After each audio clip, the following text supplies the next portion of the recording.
Tout à fait contraire à l'évolution.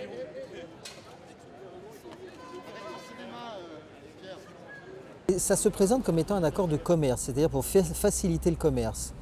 La réalité, c'est que c'est un accord qui vient là pour donner un certain nombre de privilèges aux entreprises, leur permettre de contester des règles publiques qu'elles ne voudraient pas se voir imposer, et de sorte qu'elles puissent capter un certain nombre de marchés qu'elles n'ont pas encore. Il y a un mécanisme qui est prévu, qui est le mécanisme de règlement des différents investisseurs-États, qui permet aux entreprises de contester des règles devant un arbitre privé, pas devant un juge, devant un arbitre privé, au motif que les règles qui sont des règles publiques sont contraires à leurs bénéfices escomptés. Quand François Hollande dit qu'il faut se dépêcher de négocier avant que les peuples comprennent, c'est juste un vrai scandale. Nous, on pense au contraire qu'il est important que tous les citoyens comprennent et que du coup, la plupart des citoyens vont s'opposer à cette logique de dérégulation. Concrètement, est-ce que vous trouvez normal qu'une entreprise multinationale puisse faire un procès à la France ou à l'Allemagne en disant « vous avez mis en place un salaire minimum, je fais moins de bénéfices et donc je vous demande une réparation ». C'est du délire, c'est contraire à des siècles de démocratie qu'une entreprise multinationale puisse s'opposer à un gouvernement en disant que ses normes sociales ou environnementales sont trop élevées. Ce qui est en cause fondamentalement dans le grand marché transatlantique, c'est bien le transfert, comme le souhaitait Rockefeller dans cette célèbre citation où il disait que le pouvoir privé lui semblait l'entité la plus adéquate pour remplacer les gouvernements. C'est le transfert du pouvoir d'édicter des normes. Mais qu'est-ce que c'est édicter des normes si ce n'est l'acte principal d'un gouvernement et d'un parlement, mais avec évidemment beaucoup d'imperfections. Ce qui s'est fait jusqu'ici par les États, par les gouvernements, par les collectivités territoriales, se faisait plus ou moins au nom de l'intérêt général. Dès l'instant où ce sont des firmes privées qui ont la maîtrise de la définition des normes, ça se fait au nom d'intérêts particuliers. Et personne ne peut contester que la somme des intérêts particuliers n'a jamais fait l'intérêt général. Et moi, ce que je reproche aussi à cet accord, c'est qu'on est dans une logique libérale, de fuite en avant libérale. En disant, allons-y, faisons du commerce, organisons le libre-échange et la norme sortira des accords commerciaux. Je crois qu'il faut être dans une position autre. On établit nos normes, nos préférences, notre cadre de négociation et après le commerce, l'économie s'inscrit dans ce cadre. Mais ce n'est pas aux échanges commerciaux, aux multinationales, comme vous dites, de fixer la norme. TAFTA, c'est pour nous un risque immense au niveau global, c'est-à-dire qu'aujourd'hui, le système de santé dans la plupart des pays d'Europe, en tout cas d'Europe de l'Ouest, est basé sur un financement public ou un financement de solidarité à travers la sécurité sociale. Il est clair que TAFTA vient avec un tout autre modèle. C'est un modèle où on amène des fonds privés à travers des assurances privées. C'est un risque majeur de dualisation de la santé, c'est-à-dire que ceux qui ont la chance d'avoir un emploi, du fric, de quoi se payer une assurance privée, auront des soins de qualité, ça il faut encore voir, et les autres, ils seront dans un système d'assistance où on va leur faire des soins de deuxième zone et vraiment avec un risque majeur d'exclusion pour toute une série de la population.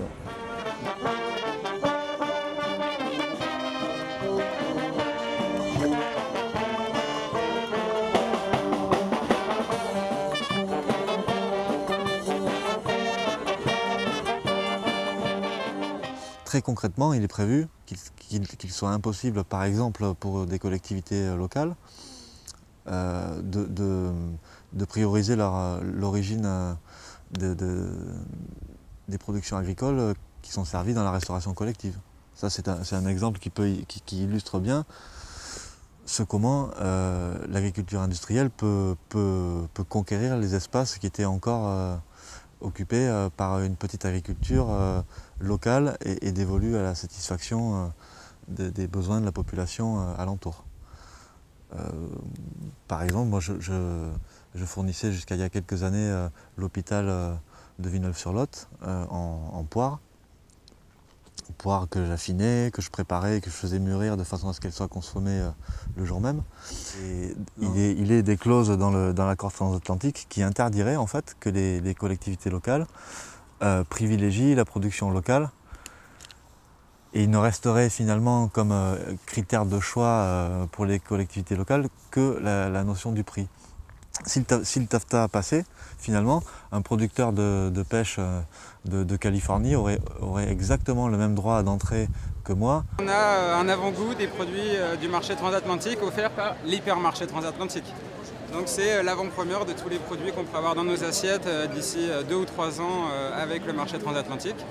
Et donc on a des OGM, du lait industriel, des 1000 vaches comme on est déjà en train d'en faire en France, du saumon recomposé en laboratoire, du poulet aux hormones lavé à la chlorine. Donc là ça nous fait un bon gros poulet, je veux dire là vous en avez pour votre prix quand vous achetez le poulet.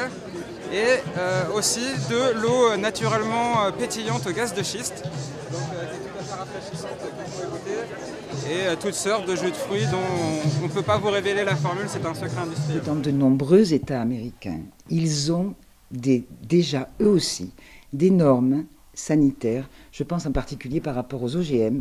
Il y a près de la moitié des États américains qui ont une législation qui oblige à faire état sur tous les produits de la présence ou non des OGM.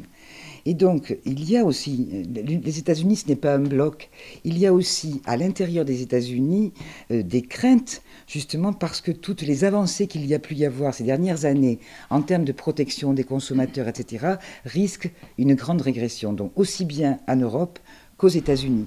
Parce que le problème n'est pas l'Europe ou les États-Unis. Aujourd'hui, sur les OGM, c'est Monsanto qui mène la bataille. Il ne le mène pas au nom des États-Unis ou au nom de l'Union européenne, il la mène au nom de ses actionnaires, qu'ils soient américains ou qu'ils soient européens. Les nouveaux droits donnent des pouvoirs extraordinaires aux investisseurs. De nouvelles règles pour faciliter la délocalisation de nos emplois, attaquer nos lois, demander à l'État de l'argent en compensation, modifier les règles de propriété intellectuelle, diminuer nos accès et libertés sur Internet, diminuer la protection de notre vie privée ou encore augmenter le prix des médicaments. Dans ce que cet accord propose pour fabriquer cette convergence, effectivement, on va construire des comités paritaires entre des représentants de l'Union européenne, des représentants américains, qui vont négocier pour s'entendre sur des normes. Et à partir du moment où on n'a plus le filtre démocratique des parlements, du débat public, il n'y a pas de raison qu'on oppose aux scientifiques qui vont se mettre d'accord ou aux multinationales qui vont se mettre d'accord la notion de préférence collective. Eux, ils vont décider ce qui est bon pour vous, mais surtout ce qui est bon pour eux, pour leurs échanges. Dans une négociation de ce type, il y a un deal obligatoire, c'est-à-dire je lâche quelque chose pour que l'autre lâche aussi. L'Union européenne se bat véritablement pour l'ouverture des marchés publics américains.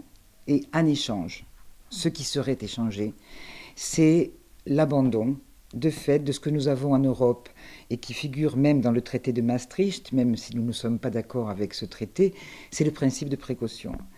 Le principe de précaution qui agit de fait de manière très insuffisante, mais qui agit de fait dans un sens normatif, puisque dans le cas où il y a une incertitude, eh bien, on doit attendre pour pouvoir développer un produit, développer une technologie.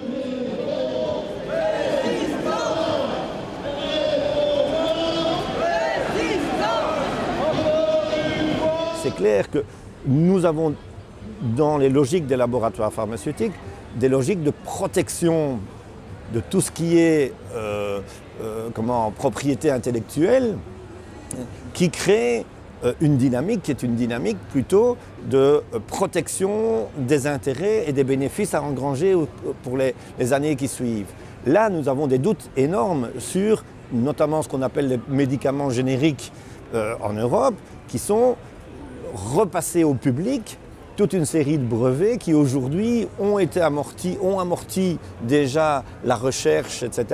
Donc là, nous pensons que nous risquons très fort de voir se prolonger la durée de vie de ces brevets et avoir un risque de ne pas faire bénéficier au maximum la concurrence alors sur la production de ces molécules qui ne sont plus brevetées ou réservées en tout cas au producteur initial. Alors l'accès à l'énergie est un des enjeux aussi très importants, l'accès au sous-sol. Il y a a priori aucun domaine qui est exclu des négociations. Donc que ce soit les services publics, les marchés publics, les concessions publiques. C'est l'Union européenne aussi qui demande aujourd'hui la libéralisation totale de la production et des services de l'énergie. Et en particulier pour tout ce que sont les hydrocarbures non conventionnels. Évidemment, nous pensons au gaz de schiste. Il y a un risque évident de poursuite dans un modèle d'énergie fossile, avec tous les risques qui se posent par rapport au changement climatique. Donc là, si on a une dérégulation telle que la demande de l'Union européenne et telle que la demande des lobbies états-uniens, Chevron, etc., bon là, on est reparti pour une exploitation, massive des gaz de schiste, et avec tous les problèmes que cela peut poser.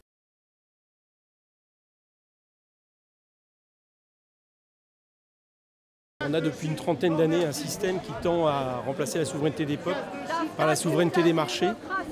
On en pâtit déjà dans l'Union européenne. On voit bien qu'avec un marché libre et sans contrainte et avec des traités qui instaurent un dumping social partout en Europe, non seulement on a des situations totalement injustes, mais qu'aujourd'hui on est en proie à une récession et au bord d'une récession globale dans l'Union européenne. Et on voudrait maintenant appliquer exactement la même politique, les mêmes accords avec les États-Unis et avec le Canada. Si on se réfère à ce qui s'est passé aux États-Unis lors de la signature de l'accord de libre-échange entre les États-Unis, le Canada et le Mexique, on avait promis des millions d'emplois supplémentaires suite à la signature de cet accord. Et en fait, et là tous les chiffres qui nous sont donnés par les syndicats américains vont dans ce sens-là, il y a eu des destructions d'emplois, je ne parle même pas du Mexique, mais y compris sur le sol américain. Nous pouvons avoir une idée de l'impact de TAFTA sur nos vies en regardant le bilan des 20 années du traité nord-américain de libre-échange NAFTA. Depuis 20 ans, aux États-Unis, Canada et Mexique, NAFTA a été une expérience dévastatrice pour beaucoup de gens. Aux États-Unis, de nombreux emplois industriels ont disparu, car d'entrée, les entreprises ont profité de la facilité accordée aux investisseurs de se délocaliser au Mexique, où les salaires étaient seulement de $6 par jour. Quant à l'agriculture mexicaine, plus d'1 million de fermiers ont perdu leur gagne-pain. Ils ont été remplacés par les multinationales céréalières américaines qui ont racheté les terres où elles ont pratiqué la même agriculture monoculture qu'aux États-Unis. Les peuples en avant, la finance en arrière. TAFTA c'est un TISA, c'est sûr on n'en veut pas. Ils veulent nous imposer des traités en secret. TAFTA c'est un TISA, c'est sûr on n'en veut pas. Les OGM, fausses hormones, gaz de schiste et poulet chloré. Stop!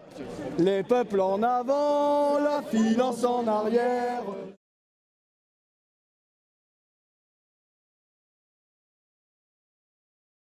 Le plus dangereux, sans en faire d'ailleurs uniquement un objet qui pourrait nous occulter le reste, c'est la régulation des conflits, c'est-à-dire la mise en place à l'échelle internationale de dispositifs de tribunaux arbitraux. C'est quelque chose de, pour nous, fondamentalement inacceptable et qui est un marqueur en termes juridiques de ce qui se passe par ailleurs en termes économiques dans le cadre de ce traité. Cela permet à une entreprise transnationale de porter plainte contre un État dans la mesure effectivement où elle estime ses intérêts lésés. Et cet arbitrage est effectué par des juridictions privées. Et donc là aussi, il y a une privatisation du droit véritablement par des juridictions privées il y a déjà plus de 500 cas de poursuite d'entreprises transnationales par rapport à des États, et le plus souvent, le règlement se fait au détriment des États qui doivent prouver qu'ils ne contreviennent pas à la concurrence libre et non faussée. Et donc, je dirais que c'est l'outil majeur du traité. Si on enlève ce mécanisme-là, à ce moment-là, le pouvoir normatif peut rester du côté de la société, du public. Prenons un exemple que bien des Européens connaissent. Lorsque nous avons perdu la bataille contre les États-Unis sur le bœuf aux hormones de croissance,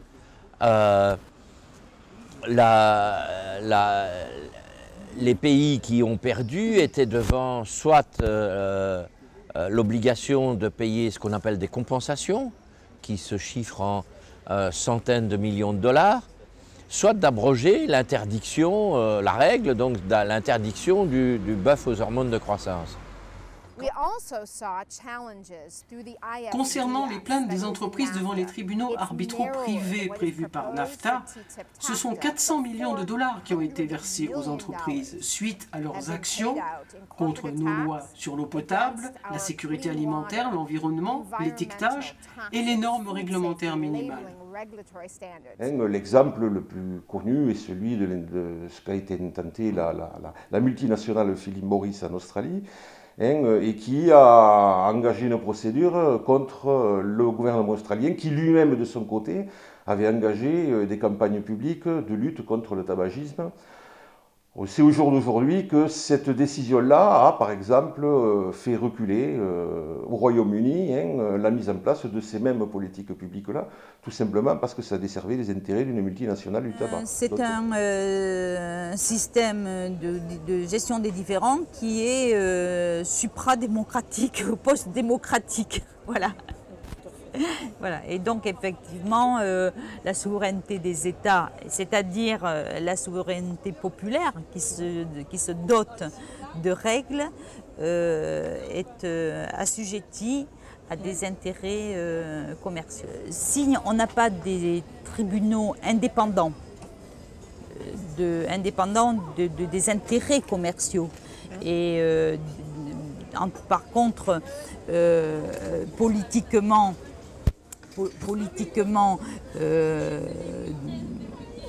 construit sur un certain nombre de principes qui auront été discutés, c'est-à-dire que les tribunaux publics, il faut qu'on leur donne les critères pour qu'ils puissent juger. Après, ils font de l'interprétation du droit. Mais en tout cas, on leur donne les critères. On leur dit, par exemple, voilà, que le principe de précaution, c'est un principe qui est recevable pour faire une interdiction. Le principe d'intérêt général, notamment de santé publique, c'est un principe qui est recevable pour interdire la diffusion d'un produit. La clause culturelle, c'est un principe qui est recevable pour interdire un produit, etc. Voilà. Donc c'est vers ça qu'il faudrait aller, et pas des juridictions ad hoc qui se construisent secteur par secteur et avec les parties prenantes qui sont en même temps jugées parties.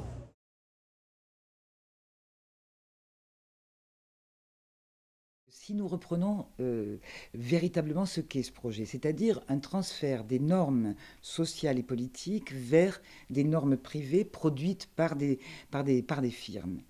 Moi, j'appelle ça un coup d'État. Hein, c'est un coup d'État soft, je dirais, qui se fait sans les barbelés et sans les chars. Mais c'est un coup d'État parce que c'est priver le pouvoir politique d'une capacité réglementaire. Bon, c'est un coup d'État contre la société, contre les États. C'est le lobbying qui prime. Hein. Autrement dit, nous ne sommes pas dans dans une situation dans laquelle ce qui va être entendu, ça va être par exemple les associations, les ONG défenderesses de l'intérêt général, des droits des uns et des autres, mais c'est des groupes de pression, c'est des groupes d'influence qui viennent d'une certaine manière négocier et prendre place dans le cadre des négociations dans l'opacité la plus complète auprès des commissaires européens. La principale menace de TAFTA pour les citoyens européens, américains comme du monde entier est que ce type d'accord devienne un modèle commun de gouvernance mondiale, faite par et pour les multinationales. Le plus grave est que ces nouvelles contraintes ôteraient aux États le pouvoir de garantir la sécurité alimentaire ou d'assurer la stabilité bancaire en cas de nouvelle crise. C'est une combinaison qui donnera plus de pouvoir aux entreprises, moins au gouvernement et qui sera verrouillée de façon permanente. También quiero mencionar que estos tratados de libre comercio o tratados de inversiones se pueden deshacer. Je veux dire aussi que ces traités de libre-échange ou traités d'investissement peuvent être démantelés. Ce n'est pas comme s'ils étaient gravés dans la roche et qu'ils étaient éternels. En Bolivie, à notre arrivée au gouvernement, nous avions un seul traité de libre-échange avec le Mexique. Pendant 2 ans, nous nous sommes efforcés de remplacer ce traité de libre-échange par un accord de complémentarité économique. Au final, nous avons réussi, avec un résultat commercial qui n'a pas été mauvais. C'est pour dire que le soleil se lèvera toujours sans les traités de libre-échange et qu'il est préférable d'avoir des accords plus restreints qui se limitent aux échanges de biens et qui ne touchent pas à la capacité de régulation de l'État sur des sujets essentiels comme les services publics, comme l'énergie, la santé, l'eau potable ou la souveraineté de l'État sur le système commercial. La souveraineté sur son système judiciaire. En fait, ce qui se passe, c'est que depuis des années, il y a des associations, des syndicats, quelques responsables politiques qui dénoncent ce qui est en train de se passer. Mais, et ça, c'était pas un des moindres scandales de cette affaire, c'est que ça s'est passé dans l'opacité totale. C'est-à-dire qu'on a des négociations qui ont lieu depuis des années, qu'on repris maintenant depuis 1 an de manière intensive, entre des commissaires européens non élus et Barack Obama, et qui ne sont rien de moins que de développer un accord de libre-échange entre des puissances économiques dont on voit bien que quelque part ça changerait, ne serait-ce que la situation géostratégique de la planète. Bon, c'est pas normal que les peuples puissent pas s'emparer de cette question et c'est vrai qu'à travers le collectif Stop TAFTA, ce que nous faisons, eh bien, c'est d'essayer de faire connaître ce traité. Moi je pense que tout est réversible si on le veut. Le problème c'est de le vouloir. Et donc, puisque manifestement nos gouvernements, encore une fois, quelle que soit leur couleur politique, ne le veulent pas, c'est au peuple qui revient maintenant de prendre son destin en main et de dire ce qu'il n'accepte plus. Et là, nous avons aujourd'hui, comme citoyennes et comme citoyens, une responsabilité majeure, non seulement vis-à-vis de nous-mêmes, mais vis-à-vis des générations qui viennent. On se trouve devant un tournant historique majeur. Qui désormais va détenir le pouvoir de décider de nos manières de vivre ensemble, du vouloir vivre en commun.